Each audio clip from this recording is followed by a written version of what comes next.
The Terror by Guy de Maupassant. You say you cannot possibly understand it, and I believe you. You think I am losing my mind. Perhaps I am, but for other reasons than those you imagine, my dear friend. Yes, I am going to be married, and will tell you what has led me to take that step. I may add that I know very little of the girl who is going to become my wife tomorrow. I have only seen her 4 or 5 times. I know that there is nothing unpleasing about her, and that is enough for my purpose. She is small, fair, and stout. So, of course, the day after tomorrow, I shall ardently wish for a tall, dark, thin woman. She is not rich, and belongs to the middle classes. She is a girl such as you may find by the gross, well adapted for matrimony, without any apparent faults, and with no particularly striking qualities. People say of her, Mademoiselle Lejol is a very nice girl, and tomorrow they will say what a very nice woman Madame Raymond is. She belongs, in a word, to that immense number of girls whom one is glad to have for one's wife, till the moment comes when one discovers that one happens to prefer all other women to that particular woman whom one has married. Well, you will say to me, what on earth did you get married for? I hardly like to tell you the strange and seemingly improbable reason that urged me on to this senseless act. The fact, however, is that I am afraid of being alone. I don't know how to tell you or to make you understand me, but my state of mind is so wretched that you will pity me and despise me. I do not want to be alone any longer at night. I want to feel that there is someone close to me, touching me, a being who can speak and say something, no matter what it be. I wish to be able to awaken somebody by my side, so that I may be able to ask some sudden question, a stupid question even if I feel inclined, so that I may hear a human voice and feel that there is some waking soul close to me, someone whose reason is at work, so that when I hastily light the candle, I may see some human face by my side. Because I am ashamed to confess it, because I am afraid of being alone. Oh, you don't understand me yet. I am not afraid of any danger. If a man were to come into the room, I should kill him without trembling. I am not afraid of ghosts, nor do I believe in the supernatural. I am not afraid of dead people, for I believe in the total annihilation of every being that disappears from the face of this earth. Well, yes, it must be told. I am afraid of myself, afraid of that horrible sensation of incomprehensible fear. You may laugh, if you like. It is terrible, and I cannot get over it. I am afraid of the walls, of the furniture, of the familiar objects, which are animated, as far as I am concerned, by a kind of animal life. Above all, I am afraid of my own dreadful thoughts, of my reason, which seems as if it were about to leave me, driven away by a mysterious and invisible agony.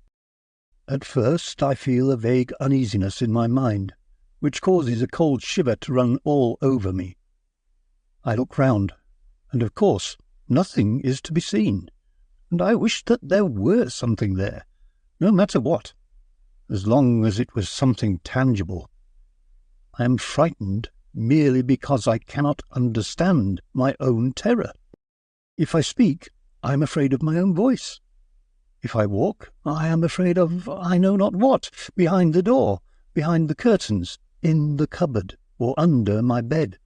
And yet all the time I know there is nothing anywhere, and I turn round suddenly because I am afraid of what is behind me, although there is nothing there, and I know it. I become agitated. I feel that my fear increases, and so I shut myself up in my own room, get into bed, and hide under the clothes, and there, cowering down, rolled into a ball, I close my eyes in despair, and remain thus for an indefinite time, remembering that my candle is alight on the table by my bedside, and that I ought to put it out, and yet I dare not do it. It is very terrible, is it not, to be like that? Formerly I felt nothing of all that. I came home quite calm, and went up and down my apartment without anything disturbing my peace of mind. Had anyone told me that I should be attacked by a malady, for I can call it nothing else, of most improbable fear, such a stupid and terrible malady as it is, I should have laughed outright. I was certainly never afraid of opening the door in the dark. I went to bed slowly, without locking it, and never got up in the middle of the night to make sure that everything was firmly closed. It began last year in a very strange manner, on a damp autumn evening. When my servant had left the room after I had dined, I asked myself, what was I going to do? I walked up and down my room for some time, feeling tired, without any reason for it, unable to work, and even without energy to read. A fine rain was falling, and I felt unhappy, a prey to one of those fits of despondency, without any apparent cause, which make us feel inclined to cry or to talk, no matter to whom, so as to shake off our depressing thoughts. I felt that I was alone, and my room seemed to me to be more empty than they had ever been before. I was in the midst of infinite and overwhelming solitude. What was I to do? I sat down, but a kind of nervous impatience seemed to affect my legs, so I got up and began to walk about again. I was, perhaps, rather feverish, for my hands, which I had clasped behind me, as one often does when walking slowly, almost seemed to burn one another. Then suddenly a cold shiver ran down my back, and I thought the damp air might have penetrated into my rooms, so I lit the fire for the first time that year, and sat down again, and looked at the flames. But soon I felt that I could not possibly remain quiet, and so I got up again and determined to go out, to pull myself together, and to find a friend to bear me company. I could not find anyone, so I walked to the boulevard to try and meet some acquaintance or other there. It was wretched everywhere, and the wet pavement glistened in the gaslight, while the oppressive warmth of the almost impalpable rain lay heavily over the streets and seemed to obscure the light of the lamps. I went on slowly, saying to myself, I shall not find a soul to talk to.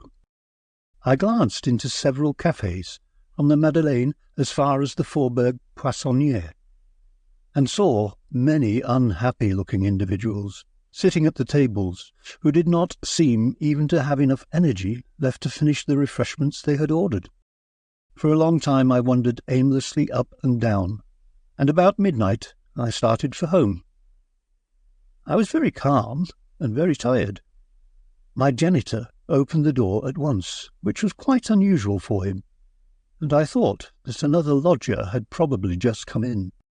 When I go out, I always double-lock the door of my room, and I found it merely closed, which surprised me, but I supposed that some letters had been brought up for me in the course of the evening.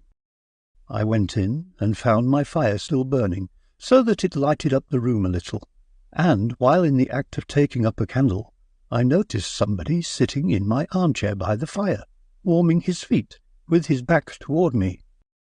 I was not in the slightest degree frightened. I thought, very naturally, that some friend or other had come to see me.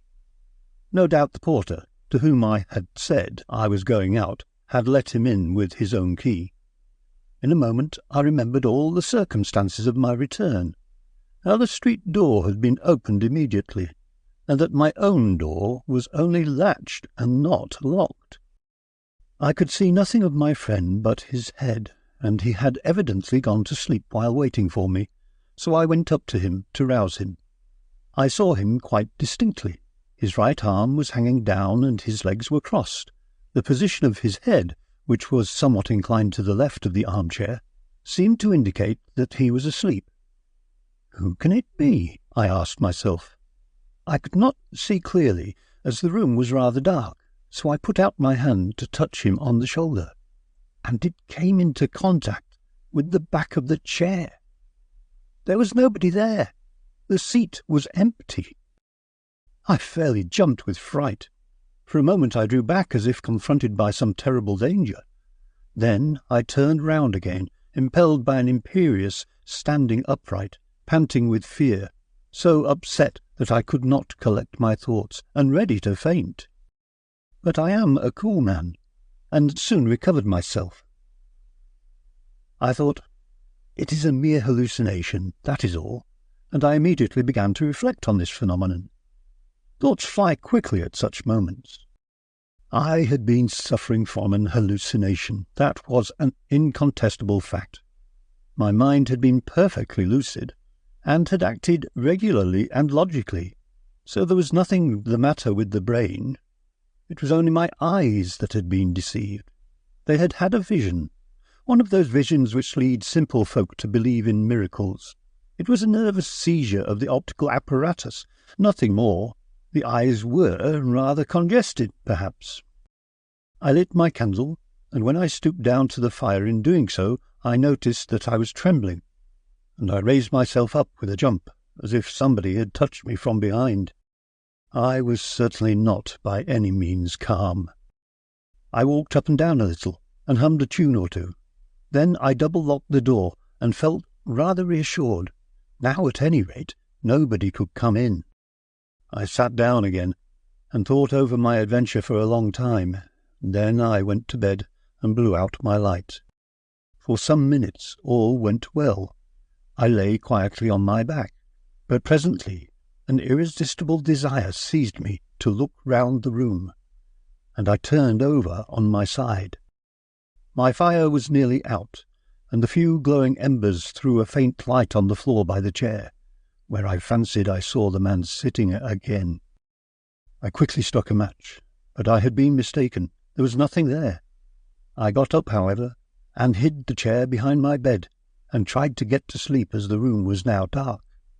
But I had not forgotten myself for more than 5 minutes, when in my dream I saw all the scene which I had previously witnessed as clearly as if it were reality. I woke up with a start, and having lit the candle, sat up in bed without venturing even to try to go to sleep again. Twice, however, sleep overcame me for a few moments in spite of myself, and twice I saw the same thing again, till I fancied I was going mad. When day broke, however, I thought that I was cured, and slept peacefully till noon. It was all past and over. I had been feverish, had had the nightmare, I know not what. I had been ill, in fact, but yet thought I was a great fool. I enjoyed myself thoroughly that evening. I dined at a restaurant, and afterward went to the theatre, and then started for home. But as soon as I got near the house, I was once more seized by a strange feeling of uneasiness. I was afraid of seeing him again. I was not afraid of him, not afraid of his presence, in which I did not believe, but I was afraid of being deceived again. I was afraid of some fresh hallucination, afraid lest fear should take possession of me. For more than an hour I wandered up and down the pavement. Then, feeling that I was really too foolish, I returned home. I breathed so hard that I could hardly get upstairs, and remained standing outside my door for more than 10 minutes. Then suddenly I had a courageous impulse, and my will asserted itself. I inserted my key into the lock, and went into the apartment with a candle in my hand. I kicked open my bedroom door, which was partly open, and cast a frightened glance toward the fireplace. There was nothing there. Ah, what a relief, and what a delight! What a deliverance! I walked up and down briskly and boldly, but I was not altogether reassured, and kept turning round with a jump. The very shadows in the corners disquieted me. I slept badly, and was constantly disturbed by imaginary noises, but did not see him. No, that was all over. Since that time I have been afraid of being alone at night. I feel that the spectre is there, close to me, around me, but it has not appeared to me again. And supposing it did, what would it matter, since I do not believe in it, and know that it is nothing? However, it still worries me, because I am constantly thinking of it. his right arm hanging down and his head inclined to the left like a man who was asleep. I don't want to think about it. Why, however, am I so persistently possessed with this idea? His feet were close to the fire. He haunts me. It is very stupid. But who and what is he? I know that he does not exist except in my cowardly imagination, in my fears, and in my agony. There, enough of that. Yes, it is all very well for me to reason with myself, to stiffen my backbone, so to say, but I cannot remain at home because I know he is there.